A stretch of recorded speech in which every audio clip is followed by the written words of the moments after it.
welcome back to another episode of Queer Science. I'm Bree, one of your co-hosts for this podcast, and a recent college graduate who studied both zoology and international studies. And I'm R, your other co-host. I'm a current college student and the resident artist for this podcast. Queer Science explores the intersection of science, society, and queerness in order to think critically about the ways in which science is done. In this episode, we look at the history of psychology and sexuality with our special guest, Sam Simon, a bisexual clinical mental health counselor and Ph.D. student studying counselor wellness. Our conversation topics include Freud, a massive diagnostic manual known as the DSM, and a group of Swedes who called in gay to work.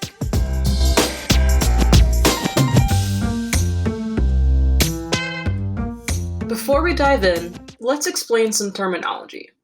The T of LGBTQ stands for transgender, which is when a person's gender doesn't align with their gender assigned at birth. When you're born, a doctor gives you a label called sex, and this word shapes your identity throughout life. If you were assigned a female sex at birth and still mentally, socially, and physically perceive yourself as female later on, you are cisgender. Cis means on the same side. If not, you are trans, an umbrella term for binary trans people and agender or non-binary folks, like me. Both terms are adjectives, not nouns. A common part of being trans is gender dysphoria, which is defined by the American Psychiatric Association as conflict between a person's physical or assigned gender and the gender with which they identify. It's important to understand that gender dysphoria is diagnostic and required to begin medically transitioning. That brings us to another term, medicalization. This is the process by which human experiences, or identities, are treated as medical conditions. This can be a good thing and a bad thing, especially when medicalization stigmatizes marginalized groups.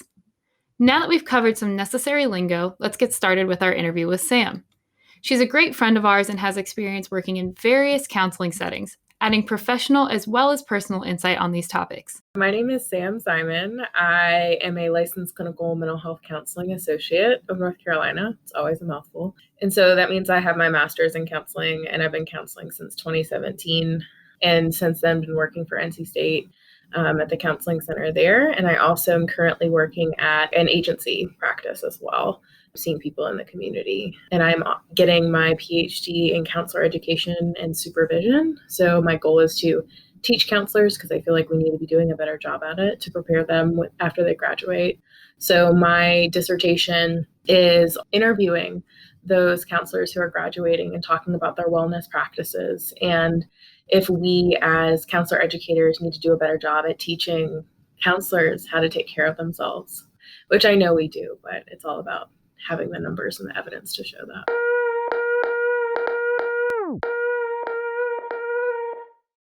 Sigmund Freud is an old name with many modern connections. Like it or not, he's a huge pillar of psychology and was one of the first in the Western world of science to really study sexuality. But what does that mean today? Freud, he is the father of psychoanalysis. That's what he's known as. So anybody who is going into psychology or counseling, psychiatry, whatever, you're going to learn from Freud, because he was kind of the first person that was like, hey, let's look at this a little bit deeper. And so I feel like he has a lot of validity there of just being that outlier person that wants to look at human behavior and sexuality in a time where it was not accepted to do that. However, what he also did was say that homosexuality and heterosexuality, there has to be a difference. There has to be something underlying someone who identifies as queer or homosexual, as he would say, versus someone who's heterosexual, and almost, demonizing homosexuality.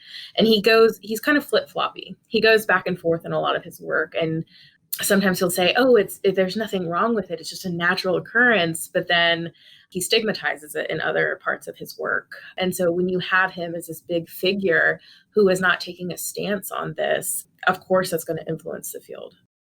People have psychology lineage, like who studied under who studied under who. So if you think of everyone who studied under him or have learned from him, which is almost the entire psychological community, you have that as the underpinning. And so, there was a lot of studies that he did where honestly, he was just curious. He was just a scientist. He's like, I want to sit down and talk with you.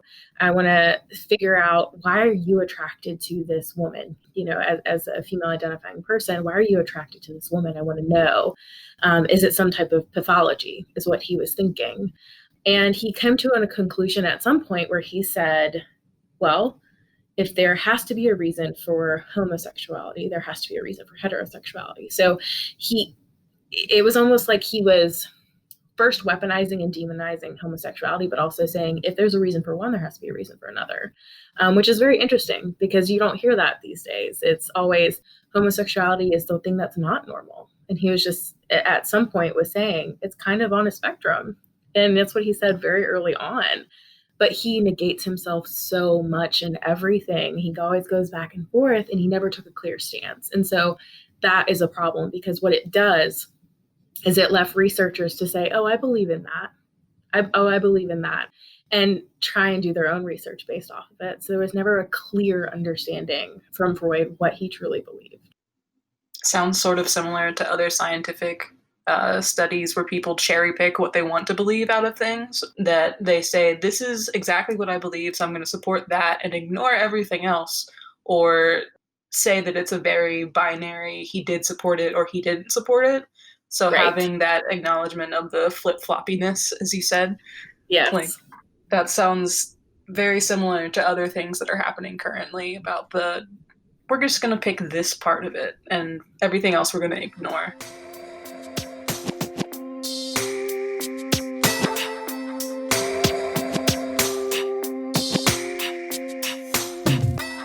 So let's dive a little deeper into this idea of medical intervention with sexuality and gender identity, or this idea that sexuality needs to be fixed. So if you've ever seen the second season of American Horror Story, which is titled Asylum, and warning, these next 10 seconds will definitely contain some spoilers, you'll know that the character Lana Winters, a lesbian journalist played by the actress Sarah Paulson, was committed to a mental institution because she was a homosexual. And although this is fictional, I think it's a great example because this character was forced to go into a medical institution because of her sexual identity. So we just were talking about Freud and psychoanalysis, but now we're going to talk a little bit more about psychiatry and how psychiatry played a key role in the discrimination of queer individuals. So if you were not heterosexual or cisgender, you were deemed sexually inverse or deviant and required psychiatric care. And up until 1973, homosexuality was actually listed as a mental disorder in the Diagnostic and Statistical Manual of Mental Disorders, otherwise known as the DSM. When it was first created, I think the first DSM it's kind of in its infancy, to be honest. After World Wars, that they were coming back, soldiers were coming back with PTSD.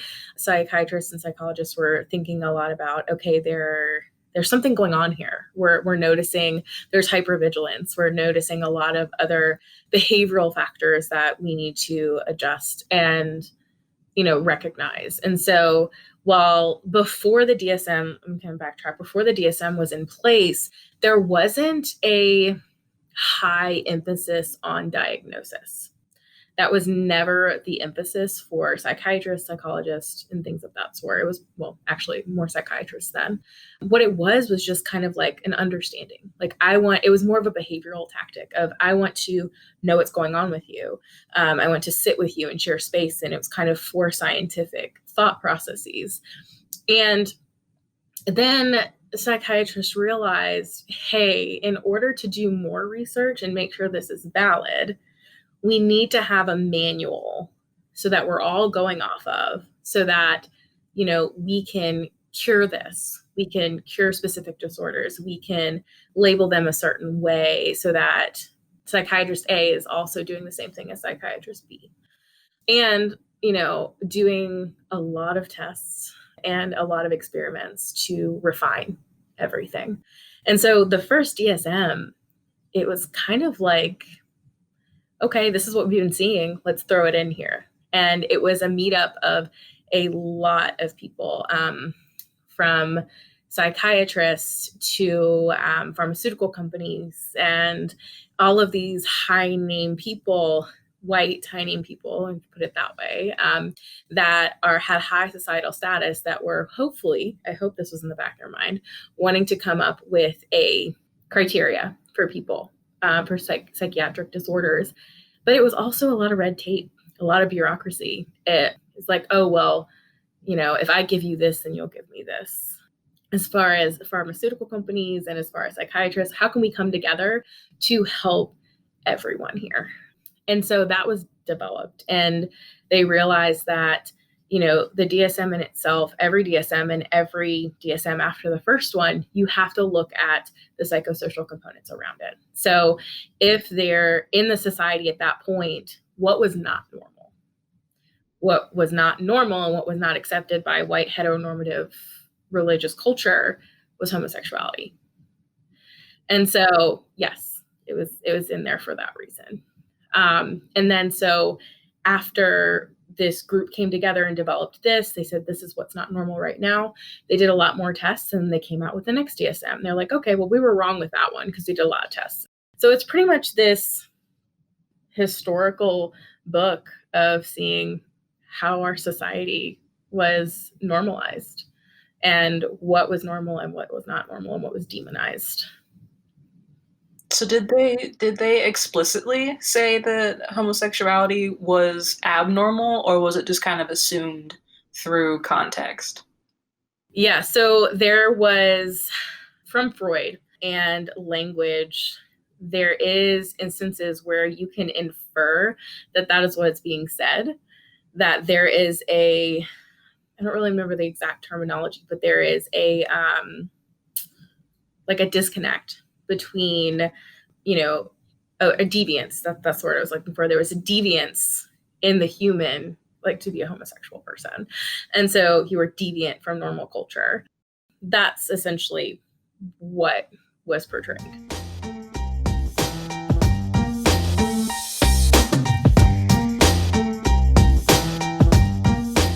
In April 2015, Mental Floss published an article called "The Time Swedes Called in Gay to Work." Part of a larger national protest of the classification of homosexuality as a disease, several people claimed they were unable to work due to being gay. One woman even got sick benefits. Due to these protests, Sweden was the first country to declassify sexual orientation as a medical condition. Those are the I would say small moments that create huge social change, because what the government then sees is, I'm losing money. And that's pretty much the only way that the government's going to take anything seriously, especially in our country, is if there is, some type of loss of capital. They withheld that labor. They said, nope. And They did. By all legal rules, they were following the letter of the law, in the sense of that they had a condition that was considered unacceptable in the workplace. So they stayed home, just like the flu or something else. I think that was a really interesting way to bring up something like having a diagnostic manual that says this thing is a treatable, curable condition, to bring that up in a way that makes sense to people, and to bring up sort of the hypocrisy of that. And it was part of a larger movement in Sweden to get LGBTQ rights. But it was 1979, there's a group of people that called in gay to work. I love that, actually. that's like reclaiming power. And it's a beautiful thing to hear stories like that. Homosexuality was taken, it was removed from the DSM in 1973.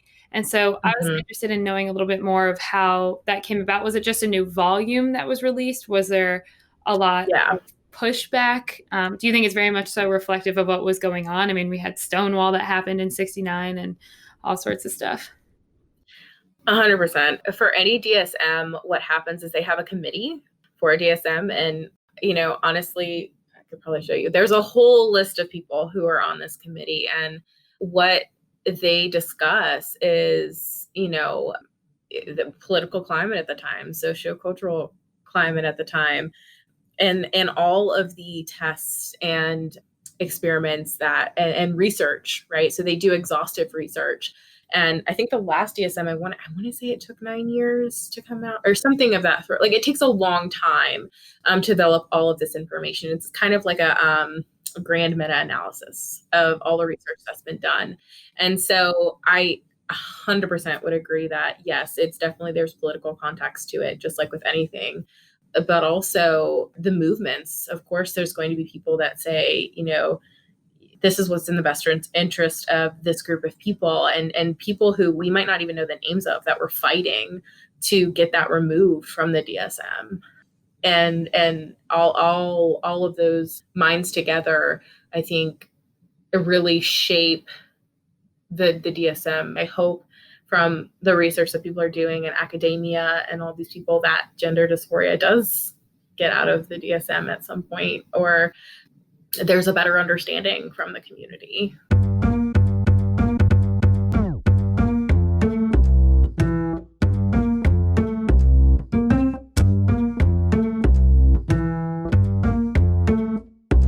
And so the medicalization continues today, especially in terms of gender identity. Formerly called gender identity disorder, now it's referred to as gender dysphoria, which encapsulates the same thing, but it's a little bit different. Either way, it's putting the trans experience into medical terms, which you would think would be a good thing.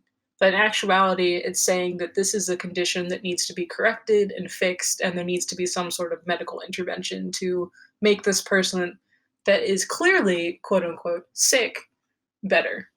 So the idea that being diagnosed with gender dysphoria is the only way to be trans, that's the qualification to have medical intervention. In this case, being given hormones, having gender affirming surgeries, even to having access to insurance and counseling and basic primary care, that you have to have this state of being at odds with your own body. Saying that that's the only way to be trans is super, super harmful, mainly because the idea of the ultimate goal of being trans is to be in an environment in which you don't have that kind of disconnect between your mental state and your body, that gender dysphoria is a symptom of a larger society that doesn't accept trans people. So the end result is to get rid of that entirely and just have a trans person be a trans person and be able to say, like, hey, my gender that I was given at birth when a doctor looked at my infant genitalia doesn't quite match how I feel about myself now. So, like, putting the trans experience into just one pathway limits people, especially when the pathway is faulty within itself.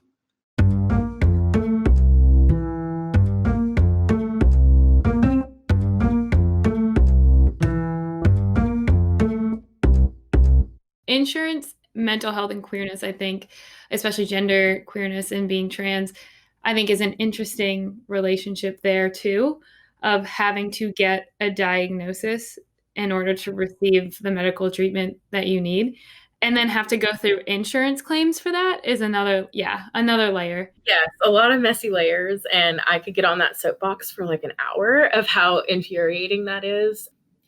Yeah, it's messy because, well, it's saying that you have to have a professional to say that you're not like invalid, like that you are a valid human being. This is a valid experience. And when that's not the case in so many other realms, you don't have to have 4 doctors telling you that you broke your arm.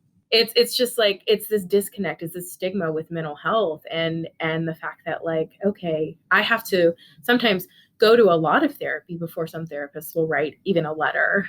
Sometimes, it's all interconnected. The name change process, the hormones process, every single process that you go through, someone has to make sure that that's what should be best for you and your body. And that's what the US has done for a lot of things, unfortunately, for people's body, is that they are saying, we have to agree with it. And that's based on white, cisgender, heteronormative systems. It removes a lot of power from the person as well. Of the, like, I know my body, I know myself, I know my identity. why do I have to explain it in a way to you that you approve of it and you know that I'm whatever enough, that I'm trans enough, I'm queer enough to get this process, to do this thing that will obviously improve my well-being. Like, it removes a lot of autonomy by saying that I no longer can make a decision about myself. I have to rely on other people. And to have someone else say, no, no, no, no, no, you don't know what's going on. Or, no, it's not quite, it doesn't meet our standards. You only meet 4 of the 5 criteria, so you're not technically this. Like, that removes Right. a whole lot of control and choice, and that can be its own fear, too. Yeah. And I think it also comes with the notion that we think that trans looks like one thing. And even in that system, like thinking of trans in a binary system, it's like, this is what you have to do. You have to have gender dysphoria, and then you have to do these steps. And it's like, no, who said that that's your version of who you are? That doesn't Right. make sense. Yeah. But unfortunately, that's what has, to happen for some people to get insurance. And even then, once we have a diagnosis for insurance purposes, insurance is like, nope, we're only going to cover like 5%. But yet, with someone who is a cis male who needs testosterone because their hair is falling out, it's completely covered.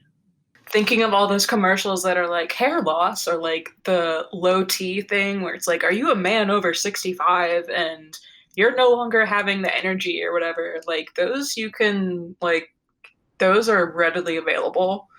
But for Yes. someone who arguably, in my opinion, needs it more in terms of being able to have a better, more satisfying life, I would argue that a trans male, or just someone who's trans masculine, or someone that wants to use testosterone to get masculine features, like, that's more important than some old guy who worries that he's not, like, agile enough in the bedroom.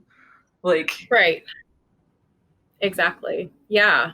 And it goes back to like cis white power, that is deemed as more important than someone potentially losing their life to suicide because they can't get the surgery that they want, they can't get the hormones that they want or need. And that's frustrating to me as a counselor when you hear, now that I've had hormones for this long and I like myself, and now I feel better, but it took me 100 hoops to jump through.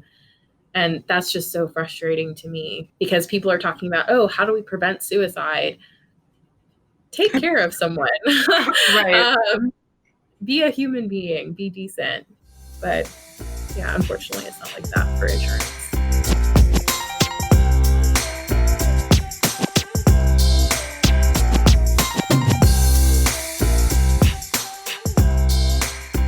It's almost like we've gone from the shift of, if you're queer, you have a mental disorder, to queer people today very much so need mental health services. But distinguishing that, because sometimes you could have people who are still saying your mental health like issues and your queerness are the same thing. It's like you're queer because you have mental health problems. You have mental health problems, so you're queer. But it's like, no, like my mental health issues stem from the fact that I'm queer in a heteronormative society. Like, and I am trying to cope with that. And it has resulted in that. They aren't connected. It's not like all queer people have anxiety and depression. We don't have the power, right? Like, so in a heteronormative society, like, of course, we're going to be feeling things and being stressed and being anxious and, all of these things that we could be categorized as having a, mental health concern, but we don't have power. Of course, we're going to feel that way. We're kind of the underdogs in a lot of situations. And so, yeah, I agree with you. It's one thing that I was taught in school that I really appreciated was my teacher. I can remember we were studying in a multicultural class, and it's like, so if you have, this case scenario, a queer person comes into your office, like, what questions are you going to ask? And, he's like, nothing different from anyone else. Just because they are queer, it doesn't mean they're coming in because they're queer. That's not the purpose. If they even tell you they're queer on the first time, cool. If they don't, it doesn't matter unless they bring it up to you. And so there is, in training, the focus has shifted and being like, that's just because that's who they are doesn't mean that that's the problem. One thing that I hate is hearing instances where people who are, of the LGBTQ community will go into therapy, and that's the first thing that the counselor says. Like, oh, you're queer, tell me about that. Or you're trans, you must be in here because you have gender dysphoria. Like, no, I had issues with my mom. Like, it was nothing that was connected. And we really need to get past that. So I feel personally in my training that there's a shift, but there's such a long way to go with that.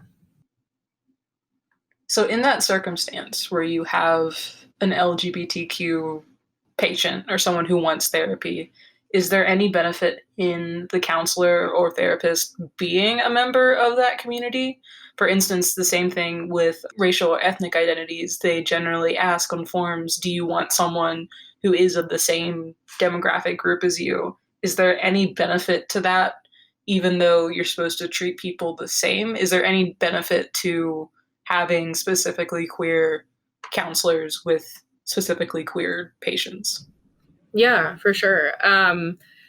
Yeah. So, I mean, I hate giving this answer, but it's a very counselor answer of it depends, right? So like I can talk from my personal experience seeing a counselor. That was something I wanted, a counselor who was a social justice advocate and someone who was queer affirming and queer friendly, because I don't want to have to explain myself to you. Right. And so if those weren't two priorities, then I don't want you as my counselor. But at the same time, I've also heard people saying, I want someone who doesn't identify with me at all, maybe because they are, working through their queerness with their family members who don't agree with them, and they want a perspective from someone who's not in the queer community. So I think it really depends on what that person is wanting and needing. Are there benefits to it? 100%. And also, I think every counselor should, asterisk, be, trained in how to work with any person. But I mean, personally, it just works whatever you're comfortable with. I know for me, I feel a lot more comfortable around queer people. And that's just because I feel like there's a mutual understanding there. But it just could depend. And I also think that representation is important too. So, you mentioned like with people who are of a certain race requesting that person, it's like representing that and seeing that as a counselor, like, and it's such a beautiful thing when someone's like has not seen themselves represented in a healthcare profession, or has maybe not been cared for by someone of a certain race or how they personally identify, to have someone who just kind of gets you on that perspective. But thinking you had mentioned that there's already an automatic mutual understanding when you go into a situation where you sort of have the same check boxes marked as the person that you're talking with. Mm-hmm. And it takes that responsibility off of the marginalized person to explain their existence, where in society, yes, you're pretty much told to justify why you're here, why you feel this way constantly. Mm-hmm. So it's like that relief that, oh, thank you, I don't have to explain all of this. And that can be really, really important. Like in my personal experience, it's a lot easier to talk to someone who I can see like they have the little rainbow flag safe space thing in the corner, just because I know that there's not going to be that confrontation and that conflict specifically with your identity. And also as a mixed person, seeing someone who is not like someone who having an environment in which there's not just white doctors or white counselors lets me know that they're at least open to other perspectives and they understand that there are issues with race in medicine and treatment. So having that mutual understanding. For sure. Yeah. And, there's also an availability issue as well, and for mental health services for people. And so, one thing I always tell people is you should never have to explain your identity to your therapist. If they don't understand, they need to do research. So if you're at any point, because of lack of availability, trying to find resources for people and it's not fitting, tell the therapist. 2 puzzle pieces, they don't fit. And it's their job to help you find someone that does. And so, yeah, if you ever feel like you're in a position where you're just not understood for whatever reason, that's okay. That's not your job.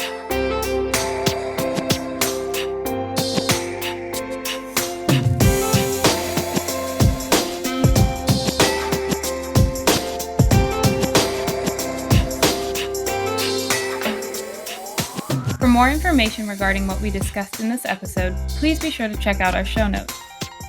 A transcript of this episode can be found on our website at queerscience.show. If you like this episode, you can tell us why by tweeting at us at queer_science. You can also find us on Facebook as Queer Science or follow us on Instagram at queer_sci. We are even on TikTok too, and you can find us at Queer Science. The Queer Science team believes that educational content should be accessible to all, and we are a small team of 20-somethings working to bring this podcast to our audience for free. If you like our work, consider giving the co-host a tip by supporting us at patreon.com/queerscience. You can also donate to our GoFundMe, which allows for us to afford microphones, recording software, and website upkeep. We also have merch too, featuring the Queer Science logo and more original designs by our co-host R. Want to support us? You can find out more by checking out our website at queerscience.show.